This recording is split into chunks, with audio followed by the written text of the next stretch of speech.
ಸಹಜವಾಗಿ ನಾನು ಸ್ತ್ರೀ ಅಥವಾ ನಾನು ಪುರುಷ ಅಂತ ಎಲ್ಲರೂ ಹೇಳ್ತಾ ಇರ್ತಾರೆ. ಅಂದ್ರೆ ಅವರ ಬಗ್ಗೆ ಅವರು ಹೇಳ್ಕೊಳ್ತಾ ಇರ್ತಾರೆ. ಸ್ತ್ರೀ ಹುಟ್ಟಿದ್ರೆ ಸ್ತ್ರೀಯೇ ನಾನು ಅಂತ ಹೇಳ್ಕೊತಾರೆ. ಪುರುಷನಾಗಿ ಹುಟ್ಟಿದ್ರೆ ನಾನು ಪುರುಷ ಅಂತ ಹೇಳ್ಕೊತಾರೆ. ಆದ್ರೆ ಇವೆಲ್ಲ ಆತ್ಮ ಪರಿಣಾಮ ಕ್ರಮದಲ್ಲಿ ನಮಗೆ ಈ ಜನ್ಮಗಳು ಬಂದಿರ್ತವೆ.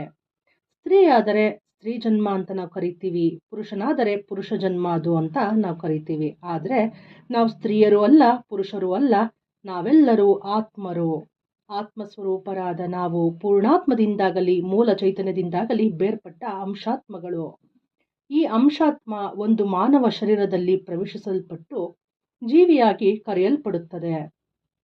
ಆ ಜೀವಿಗೆ ಪೂರ್ಣಾತ್ಮ ಒಂದು ಲಕ್ಷ್ಯವನ್ನು ನಿರ್ದೇಶಿಸುತ್ತದೆ. ಅದು ಏನು ಅಂತ ಅಂದ್ರೆ, ನೀನು ಈ ಭೂಮಿ ಮೇಲೆ ಎಷ್ಟೋ ಪಾಠಗಳನ್ನು ಕಲ್ತ್ಕೊಂಡು ಜ್ಞಾನವನ್ನು ಹೊಂದಿ ನಮ್ಮ ಸ್ಥಾಯಿಗೆ ಬರಬೇಕು, ಅಂದ್ರೆ ಪೂರ್ಣಾತ್ಮವಾಗಬೇಕು.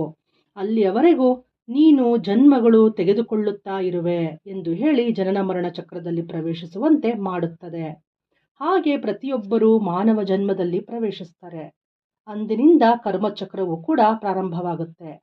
ಹಾಗೆ ಜನನ ಮರಣ ಚಕ್ರದಲ್ಲಿ ಪ್ರವೇಶಿಸಿದಂತಹ ಅಂಶಾತ್ಮ ಪೂರ್ಣಾತ್ಮವಾಗಬೇಕು ಅಂತ ಅಂದ್ರೆ 400ರಿಂದ 500 ಜನ್ಮಗಳು ಬೇಕಾಗುತ್ತೆ ಅಂತ ನಮ್ಮೆಲ್ಲರ ಪ್ರೀತಿಯ ಗುರುಗಳಾದ ಬ್ರಹ್ಮರ್ಷಿ ಪಿತಾಮಹ ಡಾಕ್ಟರ್ ಸುಭಾಷ್ ಪತ್ರಿಜಿ ಗುರುಗಳು ತಿಳಿಸ್ಕೊಟ್ಟಿದ್ದಾರೆ.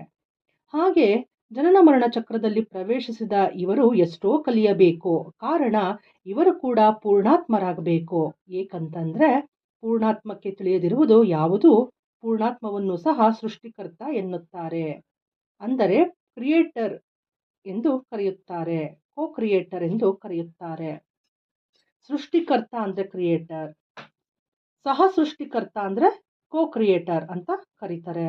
ಸೃಷ್ಟಿಕರ್ತನು ಈ ಸ್ಥಿತಿಯಲ್ಲಿ ಎಷ್ಟೋ ಲೋಕಗಳನ್ನು, ಎಷ್ಟೋ ವಿಧವಾದ ಜೀವಿಗಳನ್ನು ಹೇಗೆ ಸೃಷ್ಟಿ ಮಾಡುತ್ತಾ ಇರುತ್ತಾನೋ ಹಾಗೆ ಅಂಶಾತ್ಮವಾದ ನಾವು ಕೂಡ ಆ ಪೂರ್ಣಾತ್ಮ ಸ್ಥಾಯಿಗೆ ಏರಿ ಅಂತಹ ಕೆಲಸಗಳನ್ನೇ ಮಾಡಬಲ್ಲೆವು. ಅಂತಹ ಕೆಲಸಗಳನ್ನ ಮಾಡಬೇಕು ಎಂದರೆ ಎಷ್ಟೋ ಕಲಿತುಕೊಳ್ಳಬೇಕು. ಅದಕ್ಕೆ ಅಷ್ಟು ಜನ್ಮಗಳು ಬೇಕಾಗುತ್ತದೆ ಮಾಸ್ಟರ್ಸ್.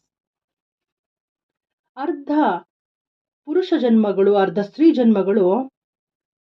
ಈ ಅಂಶಾತ್ಮ ಎಲ್ಲ ವಿಧವಾದ ಪಾಠಗಳು ಕಲಿಯಬೇಕಾದ್ರಿಂದ ಅರ್ಧ ಪುರುಷ ಜನ್ಮಗಳು, ಅರ್ಧ ಸ್ತ್ರೀ ಜನ್ಮಗಳು ತೆಗೆದುಕೊಳ್ಬೇಕಾಗತ್ತೆ. ಅಷ್ಟೇ ಅಲ್ಲ, ಎಷ್ಟೋ ಮತಗಳಲ್ಲಿ, ಪ್ರಾಂತ್ಯಗಳಲ್ಲಿ, ಕುಲಗಳಲ್ಲಿ, ಕುಟುಂಬಗಳಲ್ಲಿ ಜನ್ಮ ತೆಗೆದುಕೊಂಡು ಅನೇಕ ಪಾಠಗಳನ್ನ ಕಲಿಯುತ್ತೆ. ಏಕೆ ಅಂದ್ರೆ ಎಲ್ಲಾ ವಿಧವಾದ ಪಾಠಗಳು ಒಂದೇ ವಿಧವಾದ ಜನ್ಮದಲ್ಲಿ ಬರುವುದಿಲ್ಲ. ಅದು ಸಾಧ್ಯವೂ ಕೂಡ ಇಲ್ಲ. ಒಂದು ಲಕ್ಷಣ ಕಲಿತುಕೊಳ್ಳಲು ತುಂಬಾ ಜನ್ಮಗಳು ಬೇಕಾಗುವುದು.